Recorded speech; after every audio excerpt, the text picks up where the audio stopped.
Adlong Biyernes, Marso 19, 2021, gipasiugdan sa buhatan sa Provincial Engineering Office sa pagpanguna nila Assistant Provincial Engineer Tassie Gales o si Engineer Excel Dagala ang pagtunol og proyekto ubos sa Barangay Empowerment Program ni Governor Bambi Imano. Tulo ka mga barangay sa Hingoog City ang benepisyaryo sa tulo ka mga proyekto nga mao ang Barangay Lawit, Barangay 9 ug Barangay 14. Nakadawat ang Barangay Lawit og proyekto nga covered court nga nagkantidad og 500,000 pesos samtang ang Barangay 9 nakadawat og proyekto nga construction of evacuation center nga may kantidad og 900,000 pesos. Bukawat sab sa 300,000 pesos nga kantidad sa proyekto nga installation of CCTV ang nadawat sa Barangay 14. Kauban sa PEO nga mitambong sa kalihukan mao si Board Member Wayne Militante nga mirepresenta ni Governor Bambi Imano. Mapasalamaton ang mga kapitanes sa mga nasangpit nga barangay tungod kidako ang mamahimong tabang sa mga proyekto nga gitunol sa panggamhanang probinsyal ngadto kanila ug sa ilang mga ginsakupan. Gihulagway usab sa mga kapitanes kung unsa nga klase nga leader si Governor Bambi Imano. Una-una mayong buntag sa tanan. Paminigit sa naakaroon dire nga mga bisita gikan sa province. Pinigit sa kang Gobernador Bambi Imano. Ako nakita sa iyang pagdala sa probinsya sa tulo ka termino. Maayo man iyang pagdala kay kung kami muduol dito sa iyang buhatan, dili man mig ka balibaran.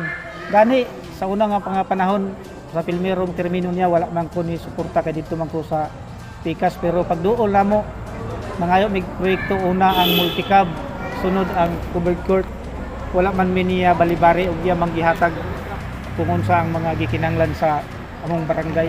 Ug dako kay gikatabang sa among barangay bahin sa multicab ug sa covered court nga iyang gidugang funding kay panahon sa mga kalihukan dili na miglisod kay sa unang panahon kada may pista ng mga kalihukan magsigimig taod sa Daghang salamat Gobernador Bambi Imano sa proyekto nga amon nadawat. May buntag o akong pagtahod pagyukbo kay Governor Bambi Imano nga amahan sa atong pananawigan. So si Governor Bambi Imano usa ka klase nga tao na masaligan, dali maduulan ug aduna kani tingog o aduna sa buhat, no? Isa siya ka leader nga diin manang giingon nga giisip kaniya nga dili usa ka tawo lamang niya pero isa ka amigo. So andam siya sa kanunay nga kamao manminaw, no? Naa siya idalunggan nga maminaw kung unsa ang mga yungo, unsay mga problema ug dili lamang kay sa isa ka tawo lamang yang paminawon. So ang kinabag-an yun no unsay mga problema ug kamao siya muhugoy-hugoy. Salamat Gobernador Bambi Imano sa proyekto nga among nadawat. May hapon sa tanan isa pa. So ang akong ikasulti bahin ni ko.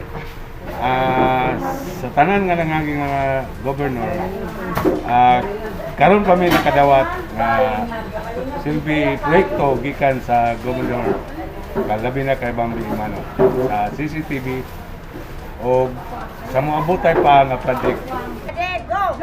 Daghang salamat Governor Bambi Imano sa project nga imong gihatag sa Barangay 14. Dako ang nahimong tabang sa Barangay Empowerment Program ni Governor Bambi Imano, labi na gyud sa mga proyekto nga giimplementar sa kabarangayan, gumikan bililon kini nga gasa sa kagamahanan sa probinsya ngadto sa katawan kay muluntad pa sa mga umaabot pang kaliwatan.